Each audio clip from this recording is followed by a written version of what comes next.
evidence. The tilt supported by the Pentagon Papers taken by Major White, and supported by Einstein and numerous other catastrophists, including myself. With more questions than all others on that video combined, it seems that even those who liked the music at the end might have rather preferred I explained those still images a bit more. Sounds like a great idea for a Tuesday night. First, what will the tsunamis look like? And here it was critical to remember that there's two different kinds. First, the tilting of the earth pushes the land into the water's inertial flow, leading to a slow building but hours-lasting high tide. Picture a foot a minute for several hours. This is the one from which you just can float away, and is likely to make it the furthest inland. The sloshback tsunamis come second, after the tilt, when the oceans literally slosh back the other way and hit the other side of the land masses. With so much water on the land or evaporated, there won't be as much to impact, but it will be fairly brutal at the coastline.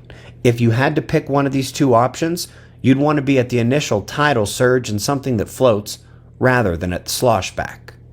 The next graphic was from our book, and we're just showing where we've gone so far in the magnetic excursion, and then breaking out further into what happens if we get no more accelerations, a slow acceleration of the field loss, and then a massive acceleration.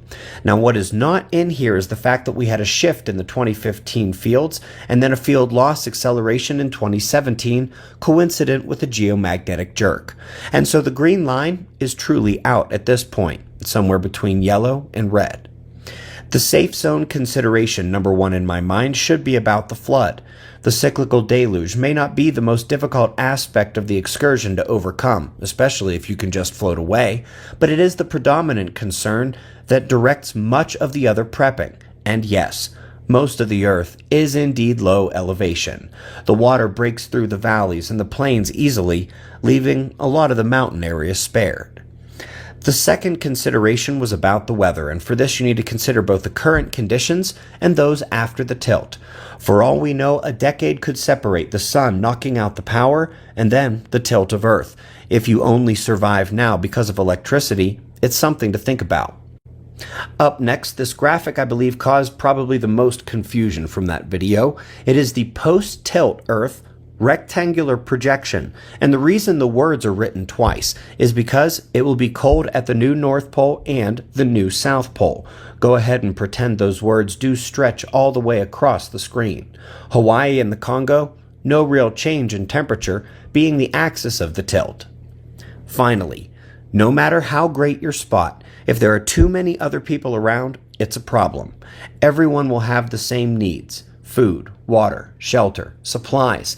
And if you have seen The Road or Mad Max or The Colony or anything like that, a lot of times what they get right is the human nature and what we'll do to survive. The more rural, the better, either permanently or as a solid bug-out plan.